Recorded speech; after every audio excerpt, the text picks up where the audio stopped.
The house stood alone at the top of Blackthorn Hill, its dark windows like empty eyes staring at the town below. For years, no one dared enter, not after the Peterson family vanished without a trace. The new owner, Sarah, dismissed the warnings. A real estate steal, she thought, and a fresh start. The rumors were just small-town suspicions. Ghosts weren't real. On her first night, Sarah jolted awake by a soft, scalping sound. She froze, her heart pounding. The sound grew louder, coming from the ceiling above her bed. It was as if someone, or something, was dragging their nails across the floorboards.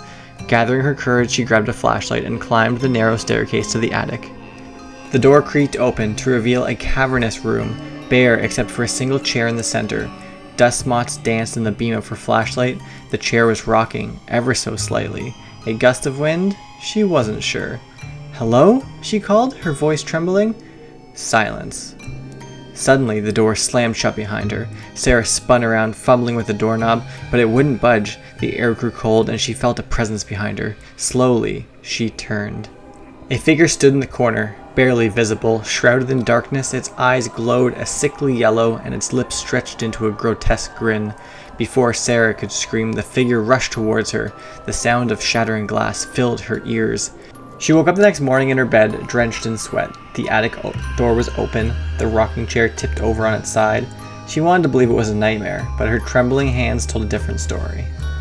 Over the next few days, the house came alive. Footsteps echoed in empty hallways, whispers called her name from the shadows, and her belongings moved on their own. The worst was the mirror in the hallway. Every time she passed it, her reflection seemed wrong. It smiled when she didn't, its eyes always watching her. Desperate, Sarah called a local historian to learn about the house's past. The man hesitated before finally admitting the truth. The house had been a boarding home in the 1800s, run by a cruel woman named Miss Blackthorn. Tenants who displeased her disappeared, their bodies never found. Locals believed their souls were trapped in the house, bound to her by some dark ritual. "You're mine now," it whispered in her voice. The townsfolk never saw Sarah again. Months later, another family moved in, charmed by the house's quaint appearance. At night, the neighbors swore they saw Sarah's face in the upstairs window, watching, waiting. And the house on Blackthorn Hill smiled.